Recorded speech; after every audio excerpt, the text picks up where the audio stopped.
Welcome to the COO's Corner podcast, episode 7, the podcast exploring success factors in the world of business operations. My name is Tamar, your host and a specialist in the area of operational resilience. And today we are calling out toxic leadership.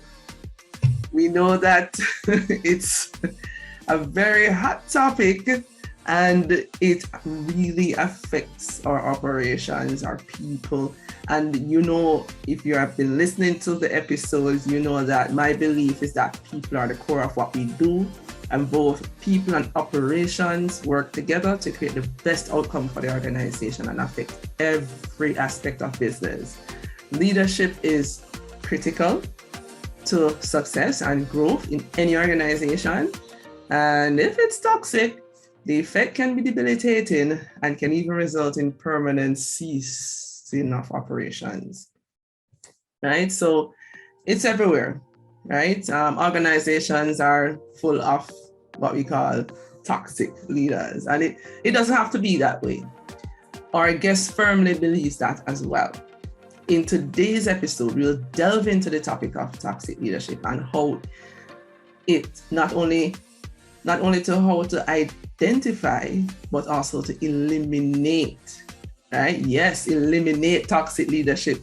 Jeff is going to tell us how from our operations, from our organization. And with us is Jeffrey Custer. Jeff is the founder and director at Level Up Courses. Jeff has over 30 years of experience in developing and leading high-performance teams. He's very passionate about developing highly effective leaders, as well as ridding the world of toxic leaders. Jeff, welcome to the COO's Corner. Tamar, it's a pleasure to join you today. And as you said, I am very passionate about your topic. Yes, and I'm thrilled, and we're thrilled to have you today on our podcast. And we're curious to hear how this unfolds.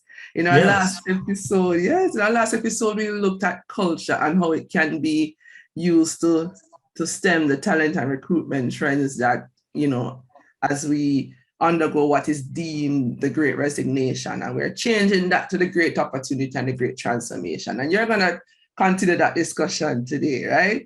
And yes, you're seeing that, toxicity can put a severe dent in an organization.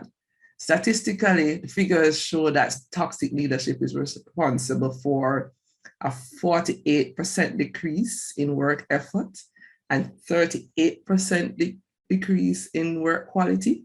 Another survey that was done by Life Needs Work Consulting revealed that the scary number that as large as 73% of turnover is due to toxic leadership. Yes. Right? And another survey showed that about 90% of all hospital visits are majorly stress-related problems like heart disease, and for persons who are persistently exposed to stress, that can also lead to diseases such as cancer. So this is serious. Jeff, yes, break it down for us. What is toxicity first and foremost? Tamar, I think toxicity covers a broad list of behaviors. Mm-hmm. I think one of the things I was going to share with you is I talked to a lot of people, and you start talking toxic leadership, and almost everyone has their toxic leader story. Oh, yes. Let me tell you about the toxic leader. And the stories are all different. And I think a lot of times in our head, we think about maybe that toxic leader, maybe somebody that yells at employees and really has that kind of that outburst. But I think toxic leadership probably happens in a lot more subtle ways throughout the organization. And I just really like how you introduced talking about culture and how culture is so important in an organization, and the leadership and how leaders behave is probably the key driver of that culture. Right. And, I think about a lot of subtle things. Here's an example, I think, of a more subtle thing that I've observed. we're at the end of the year. We kind of, finished up last year, starting the new year. A lot of organizations, I suspect, are doing year-end employee reviews. How did you do last year?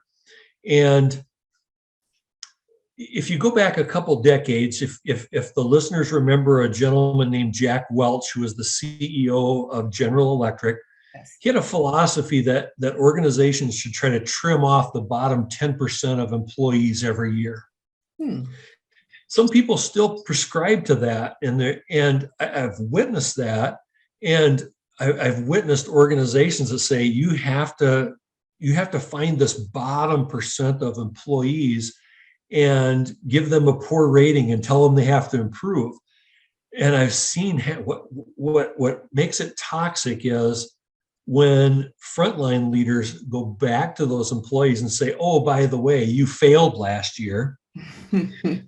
But they never had a conversation with those employees throughout the whole year to say that they had done a poor job or they needed to improve. Right.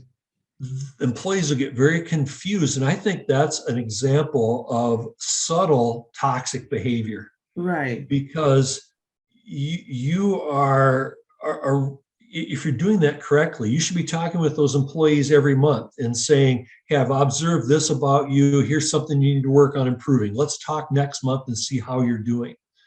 If you do that and you get to the end of the year and somebody's not performing well, they won't be surprised when you say, hey, you didn't perform very well last year. Right. If they're surprised at a year-end review with poor performance, you've got toxic leadership going on. All right. So you're going into my next question now. How do you know when you're in a toxic environment? The defining signs. So you just mentioned some, a subtle way, and when I spoke to persons, they gave me a long list of things that they would define, but how would you put it together in your words? I think in a lot of ways, a lot of toxic leadership behaviors are driven out of fear and leaders that are not prepared to be in the leadership role. And I think they react to those situations in toxic behaviors because they don't know how else to deal with those situations. They've not been trained, they've not been taught how to be effective leaders. Yeah.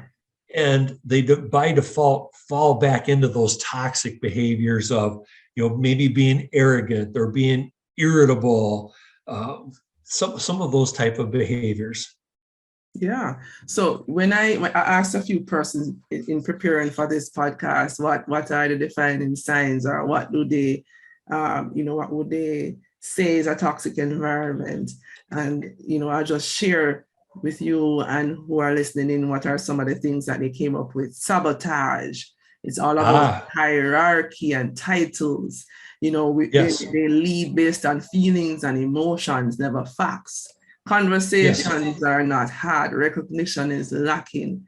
Ignoring excellence, praising incompetence, insensitive, low morale, provocation and control, lack of accountability, favoritism, incompetence, lies.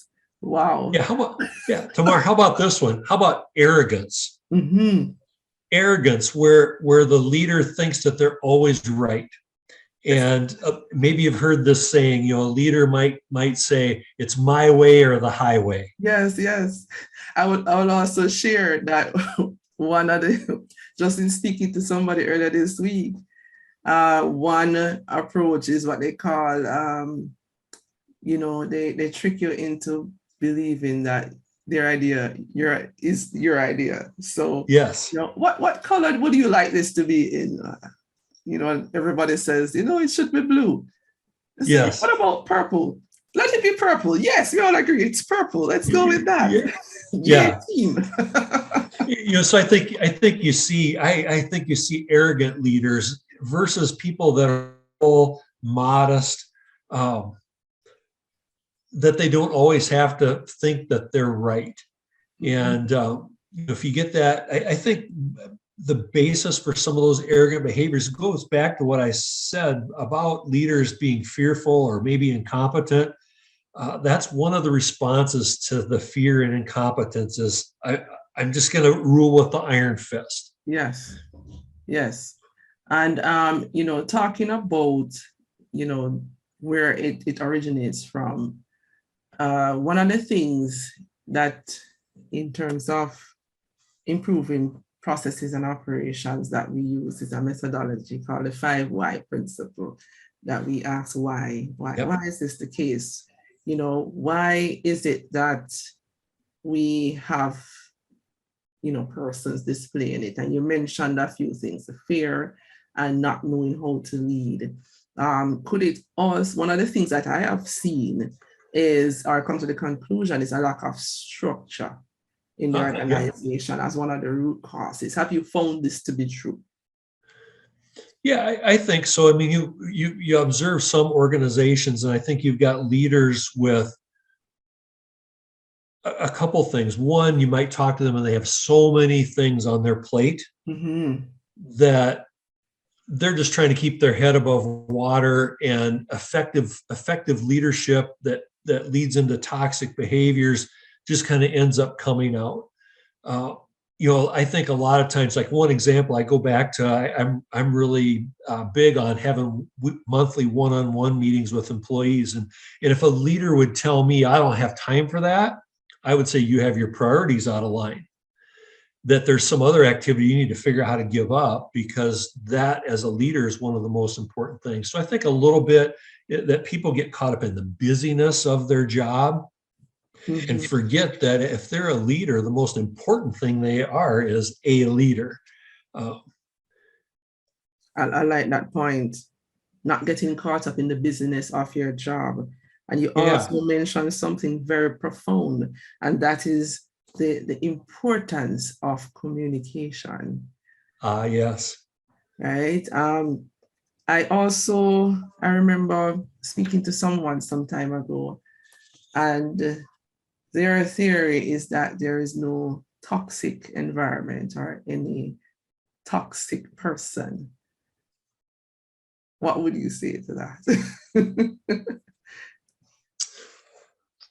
How about if I would clarify and say, maybe to some degree I agree with that. I think what we see are toxic behaviors. That's correct. Yeah. And so, the person itself, the person's not toxic, but the behaviors that they are displaying is what is perceived as being toxic. Yes. Agreed. And I think a lot of times there are misconceptions and, persons come to conclusions based on conversations that are never had. Yes. Right. So I think the communication is a huge part of it. And I think that fear that you spoke of earlier can also be just fear of having some hard talks, some hard decisions. Yeah. Get into the serious issues. I don't like when you are this is something that this is where I view things, or I would like to see things, and come to some mutual ground where that is concerned and move from that place. But when you don't deal with situations immediately, or persons are allowed to frame based on what they observe, which may not be the whole picture. Yeah, I think, I agree completely. And I think I'd, maybe say it with different words, is that I think a lot of leaders don't know how to give and receive effective feedback. And I think we're saying the same thing. Yes. And I think that's where I think there's some breakdown in communication, in that leaders don't know how to give good feedback. They don't know how to, one trap, and we go back to people being busy, is the feedback that leaders give tends to be all negative. Well, Mm-hmm. Tamar, you didn't do this, you didn't do this, you didn't do this. Or If, a classic case where you might give a commendation just to give, a reprimand yes, right after. yeah. And so that communication style, that type of feedback is not effective because, like what you just said, you're keeping score, right? One for one. I'm going to give you one compliment, but then tell you something you did wrong. My thumb rule, Zero. my thumb rule is you should at least give 5 points of positive feedback to every one negative, I and love maybe more. that's excellent. I love that. That And makes so sense. and so I think leaders don't know that. The leaders that I talk to, they don't know, they've never been told and taught these things. And so they don't know that. And so the feedback they end up giving is negative because they have to give negative feedback to make the organization move forward. But it's a difficult conversation because they haven't built that relationship of positive feedback. You did these 10 things really great. And I didn't just tell them to you the minute before I told you the bad thing. We've been talking all along, and I've been giving you positive feedback and positive feedback. And oh, by the way, hey, here's an area where I think you need to improve. It'll be received so much differently than if you only give negative feedback. And so I think, going back to what I started with, is toxic behaviors aren't always me yelling at you. Yes. They're me not communicating well with you and not giving you good feedback. The other side of the feedback is, as a leader, how willing and open are you to accept feedback? Mm-hmm.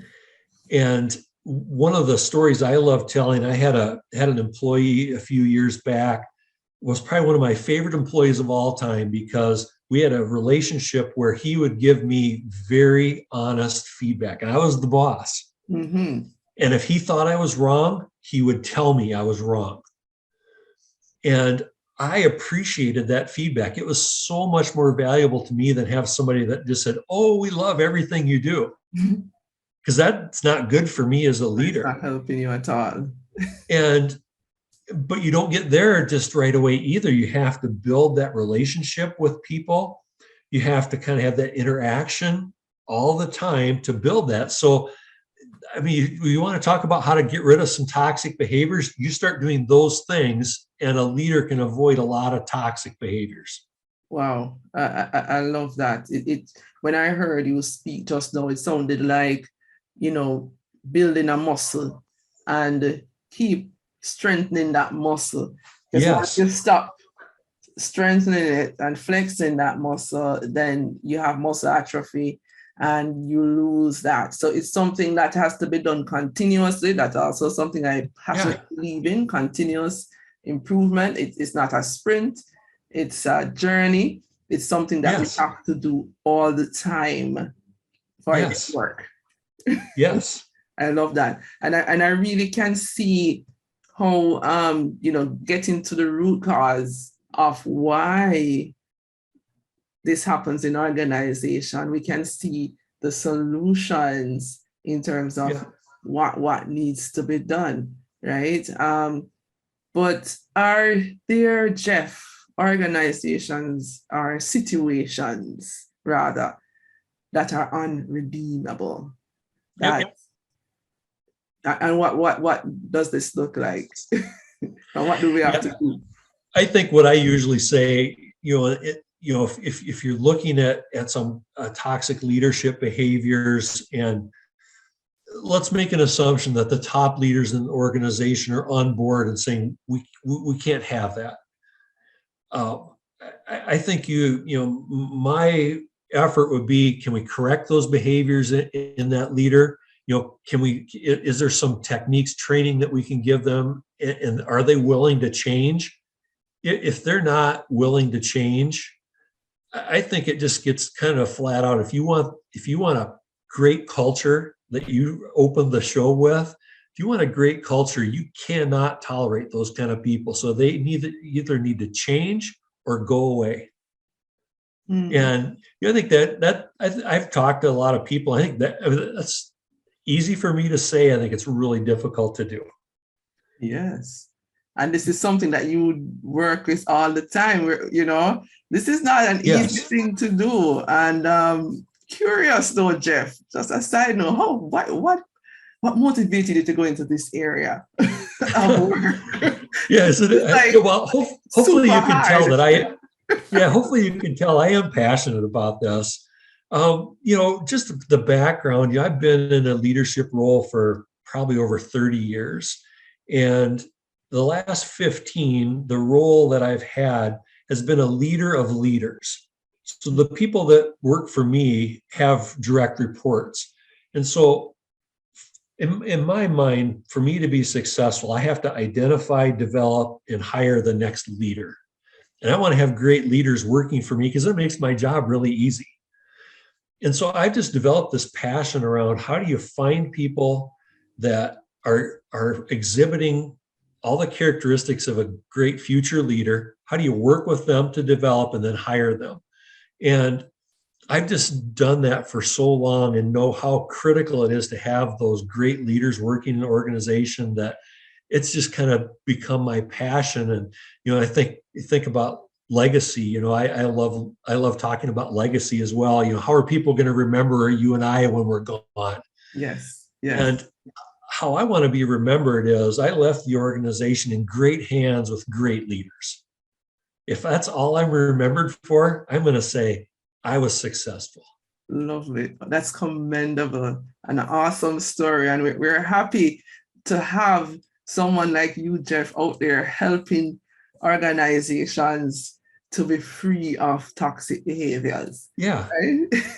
But the next question I have for you, say I am in an organization and there is toxic leadership behaviors everywhere. And, how do I avoid, turning into that person? That's I think a great question. We probably talked a little bit about it in that, the behaviors I would have leaders model are, you talked about communication. How do we make sure we're giving and receiving good feedback? I think that another word that comes to mind is people having leaders with integrity that are going to do the right thing. Mm-hmm. I think there's probably a number of techniques around things that leaders can do to avoid becoming toxic. One of the things I wanted to make sure that I shared with the listeners today was I think it's really important that we talked a little bit about how do you try to fix that toxic leader already in place. And I think that maybe you can do it, but it's difficult. Where I really think the opportunity for organizations is, as you're bringing in new leaders, let's make sure we set them up so that they aren't in these toxic behaviors. And one of the things that I see happening is the people that get promoted into leadership roles, the reason they get promoted is they were star performers in their job. Yes. they knocked the ball out of the park, and that's why they got promoted. Exactly. And one of the things that happens when they go to make that transition, what they find out is the things that made them a star performer don't work as being a star leader. They need to focus their time differently. They need to think about work differently. One of the things I've observed with new leaders is a lot of times they feel like they don't do any work because their work is different than it used to be. Exactly. It's not a transactional thing. And it's making sure everybody else is supported to do what they need to do.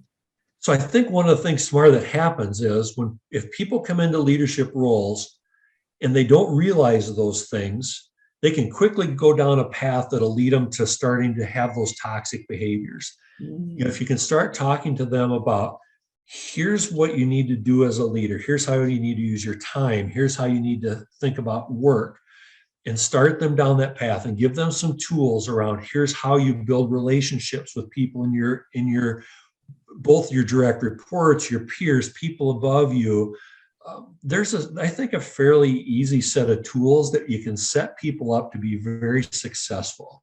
But Awesome. if you don't get them early and they start down that wrong path, the farther they go down the path, the harder our job gets to be. I can imagine. So, so Jeff, would you agree then that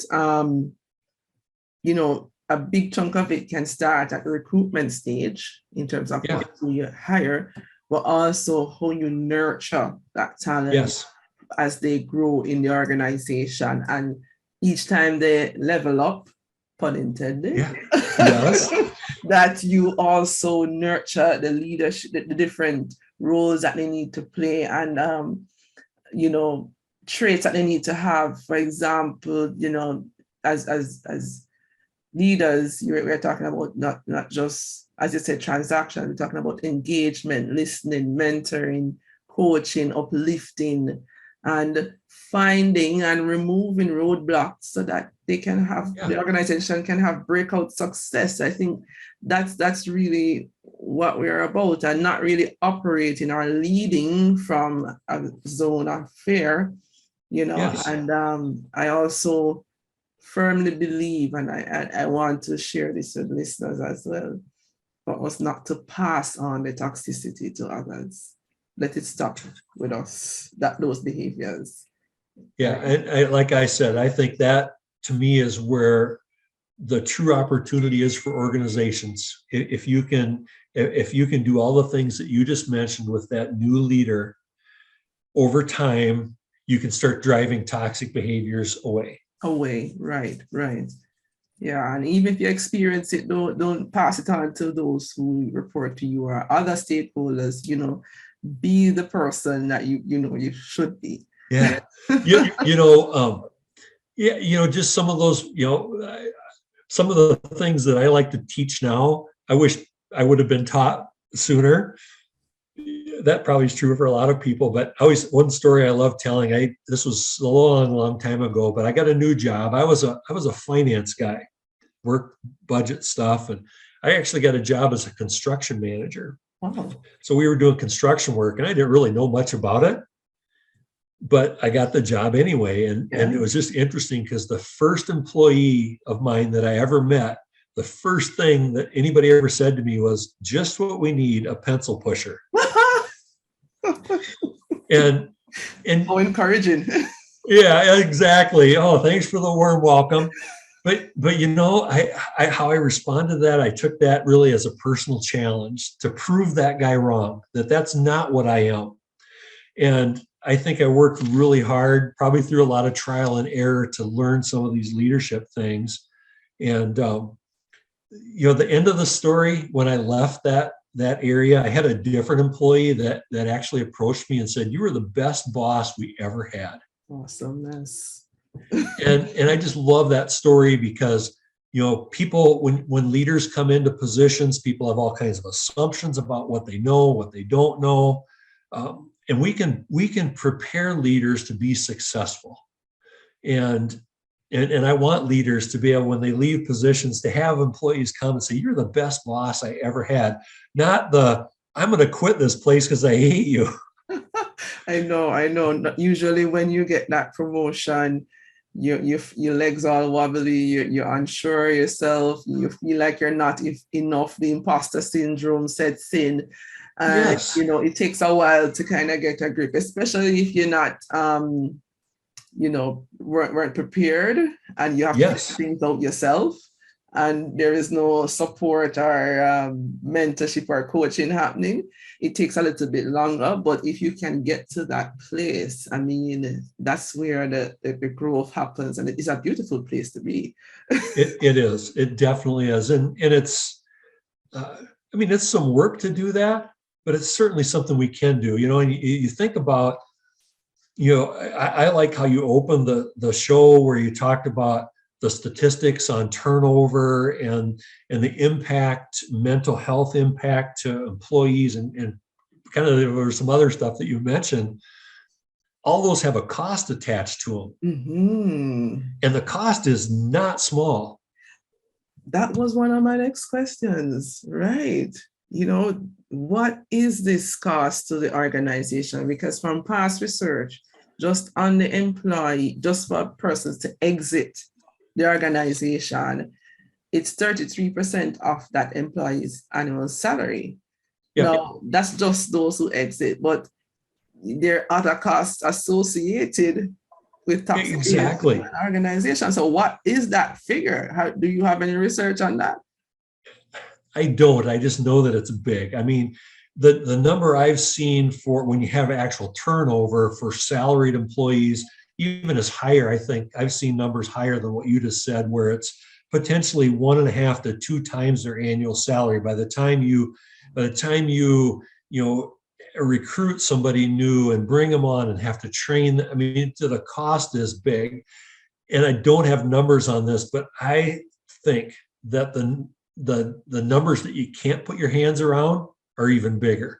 The Yeah. amount of productivity that you lose because you have disengaged employees because of toxic leadership behaviors, uh, so you're getting less work done. People are less engaged, and you even mentioned you have people going to the hospital because they're so stressed out because of the situation. You Mhm. know that there's an enormous cost associated with that. And I wish I had a number to give you.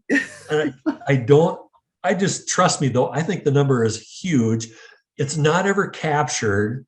And an organization doesn't really understand how expensive it is to Hmm. just consistently be under this toxic leadership mentality.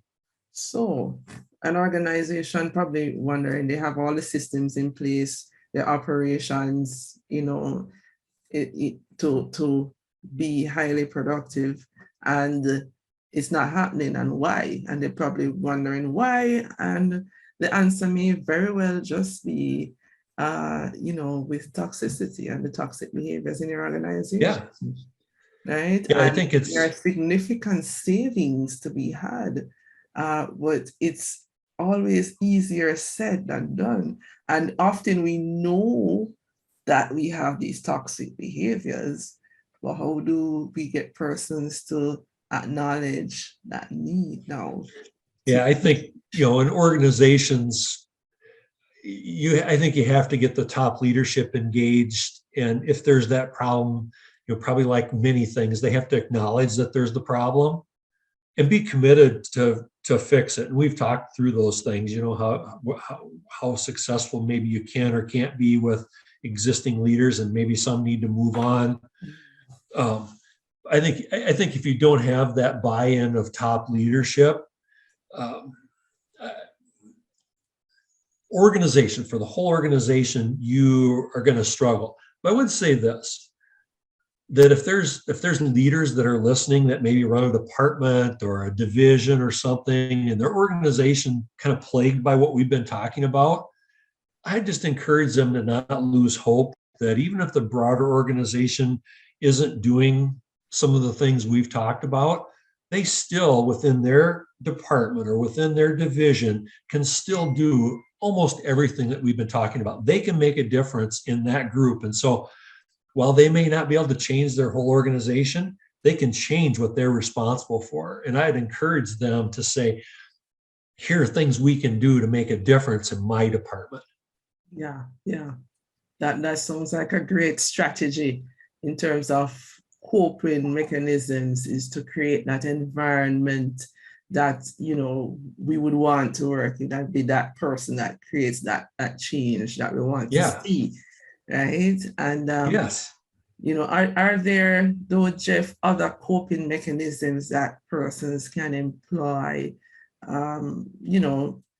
probably in changing how they think about the environment, etc.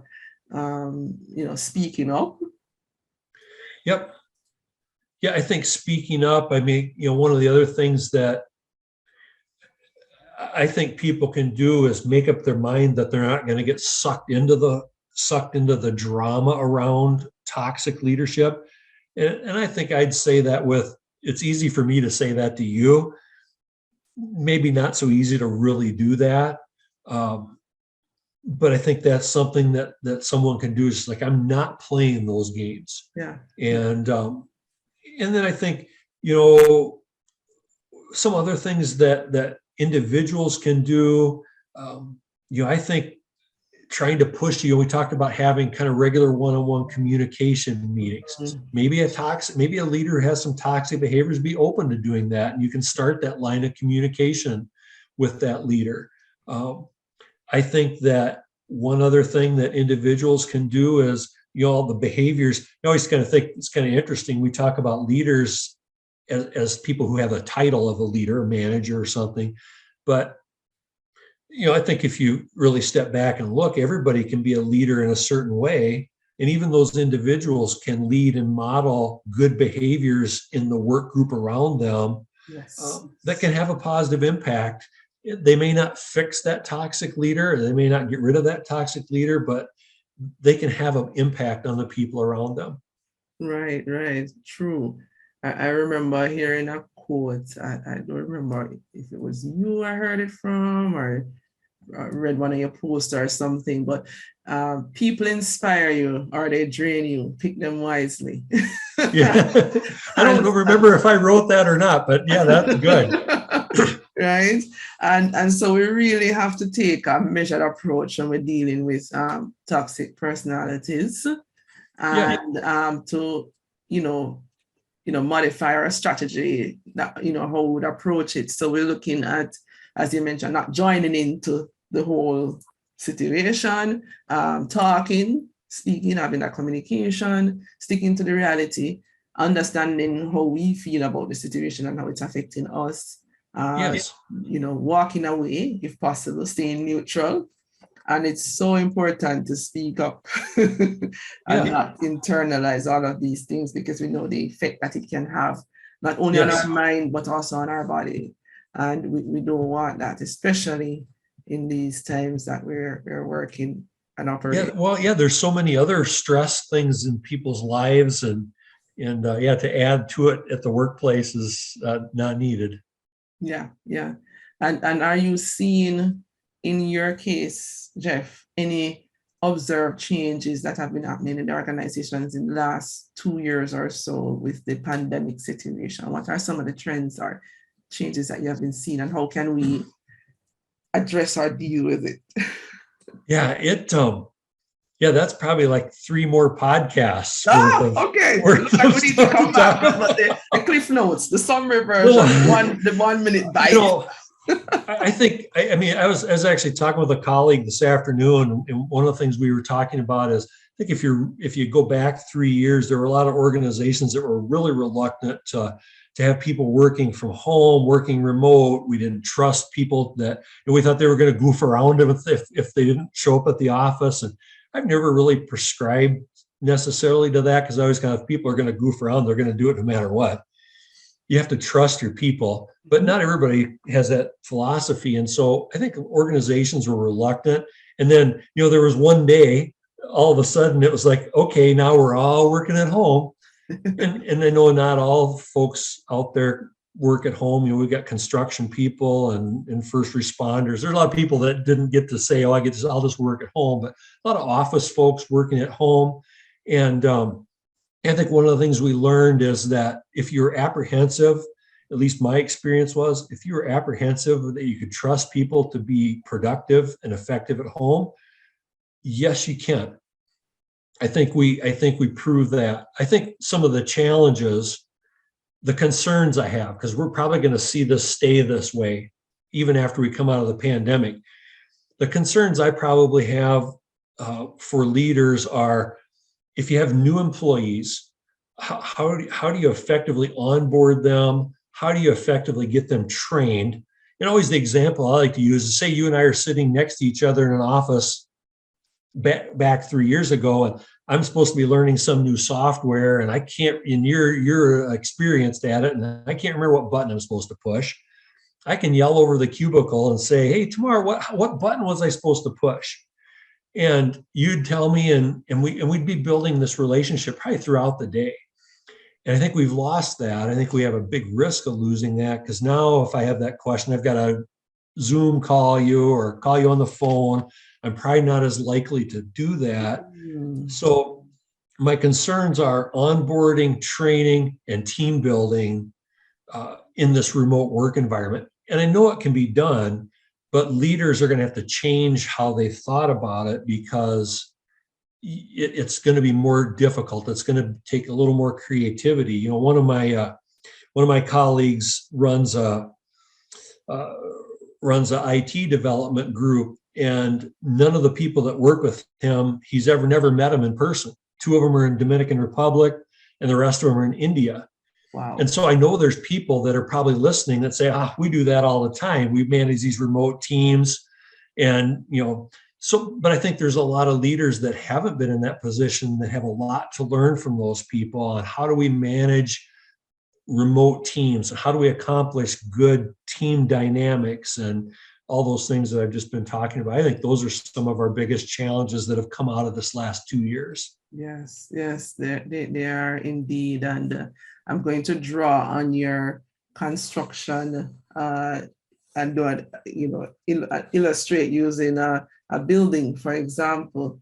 I think, we have this structure that is built, and the pandemic came along like an earthquake and has shaped the building. But if this structure doesn't move with the waves or the shocks, what will happen is it will have cracks and it falls, right? Yeah. So we have to be very flexible to bend and sway with the waves, so to speak. And even, we don't want to be rigid or stand straight, because we're going to break, we're going to crack. And when that bend happens, it's okay.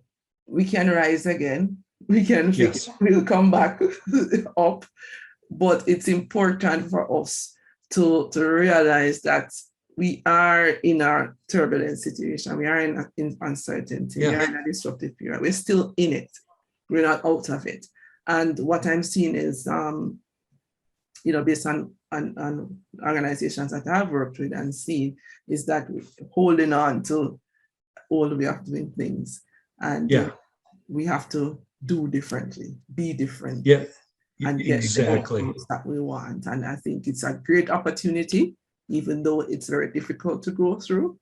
And, I think employing all the tools and tips that you have given, we can thrive. We can thrive. Yes, we can.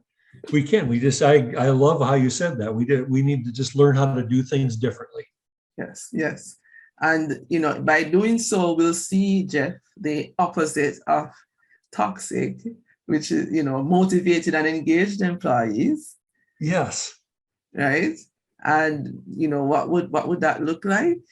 For example, what would that look like? An organization that is not toxic. I think, let's paint that picture so that we can visualize. Yeah. I think that's great. It makes me think of kind of what I've called the dream team. Mm-hmm. that I had a few years back. And these were leaders. A lot of the things we talked about today, like I give that example of my former employee that would give me critical feedback. I had a whole team of people where we built a really high functioning team. We were willing to give each other feedback, ask each other the hard questions. They were very innovative. We tried new things. We were, some were successful, some failed. That team, I call the dream team, because there were things in our organization at that time that others told us can't be done. You can't do that. It's impossible. And this team did it. And, to be a part of that team, it was maybe something for me that was like once in a lifetime special. Wow. That you had this group that were highly engaged, and kind of just the exact opposite of all the things we just talked about. And not only was that team really good, but the broader organization, because of that, was very engaged, and we were able to accomplish things people said we couldn't do because we had the behaviors that were the opposite of being toxic. We were engaged, focused, and got a lot done.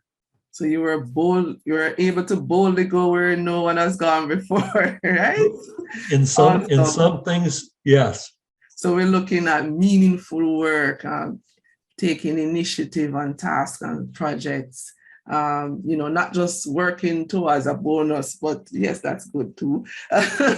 And, the emotional commitment to the work and continually learning and seeking knowledge and persistently, achieving not only the company goals, but their personal goals as Yeah. well. And I think that is something that, anybody listening in would want to work at a place like that where everybody's working towards a common goal. And, it's a beautiful thing when it does happen. And we want One of that. the tools that I love teaching that I use is called the ladder of accountability. Ooh. And it comes from Stephen Covey's book, The 7 Habits of Highly Effective People. And when I talk about that dream team, I think every one of us had that pinned on our bulletin board in our office. And what it was just a way, when you started talking with each other, you probably know how it is in organizations. There's always something you can complain about. Mm-hmm. Like, we complain about this or that. And I'd sit down with those leaders, and we might do that. I think all of us probably do a little bit of that. But what was special about this group is we would do it for a little bit, but then somebody would eventually say, we're not being very accountable. And a lot of times would actually turn to their bulletin board and point at that tool and say, we're not very high on the ladder. We need to climb on the ladder. Let's figure this out. Nice. And that's a really different dynamic than dealing with some of the toxic behaviors we talked about. It's like, I think it's easy to kind of wallow in the complaining. It's like, we do it. And I don't think it's right to say never do that. It's just probably not realistic. The key is don't stay there very long. That's right. You said it. That's perfectly true. You're human, so we will drop down there, but we have to pick ourselves back up and focus on the good things that we want and reframing how we think about the environment. I think that's huge, because when you reframe how you view the organization or the situation at hand, you realize that automatically the people and even the conversations, everything changes when you change how you view things. Yeah, and so I'd like to just hit on one more thing about that is when you have the right behaviors in place as a leader, your direct reports can point to you and say, Tamar, you're not very high on the ladder. And how you respond to that statement says a whole awful lot about whether you're kind of in that toxic side or not. Yeah. And if you can respond and say, you know what, you're right, how can we fix this?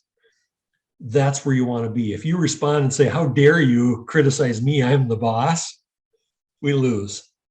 You know what I just heard you say? Humility. Yep. We have to be humble enough to accept those criticisms and use them to become a better person. Yeah. And I think that's a great note to wrap up this discussion, which we could have a 3-part series too, Jeff. Yes. But before you go, I'm not letting you off the hook without this question. So when I ask all the persons I interview, I believe that there is great power in the questions that you ask. Yes. So in your career, Jeff, as a leader for over 30 years, what's one question that you frequently use when you're working with teams to get the best outcomes? My favorite thing is maybe not a question, maybe it's a statement. Tell me more. Nice. I love that statement that when you're having a discussion with somebody, maybe they're having some kind of a problem and they come to you and they're looking for help. Maybe they have an idea. I just love that. It's just like, I want to listen. I want you to tell me more, expand on what you're telling me. And I find that so effective in getting people to be engaged, to helping. I like it. I like to help people solve their own problems.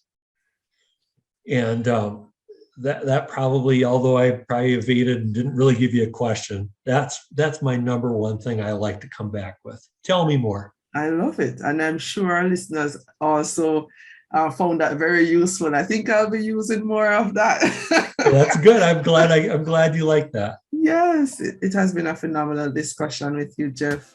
Thank you so much for sharing your wisdom, experience, and insights with us today. You're welcome. Yes, and to you, our listeners, we want to thank you so much for your time and your support, and hope you got massive value. I know you did from this episode. Jeff is definitely the man to take away toxicity from the organization. You can see his passion coming right through, and you can reach Jeff on LinkedIn, or you can reach him by visiting his website at levelupcourses.co. Yes. Learn more about his work. Right? That'd be great. Yes, and I'm sure there's a ton of resources there and a lot more that we could speak about. So please, speak to Jeff some more on that. And you can reach out to me at tamarnelson.com or on LinkedIn at tamar-nelson if you would want to be a guest or to share any feedback or suggestions you may have. I'd love to hear from you. Also, please share and subscribe if you found this to be valuable. Give us a thumbs up or leave a rating on Apple. Please join us again for another information-packed episode. Until next time, as we say in Jamaica, walk good. Very good. Thank you. Thank you too.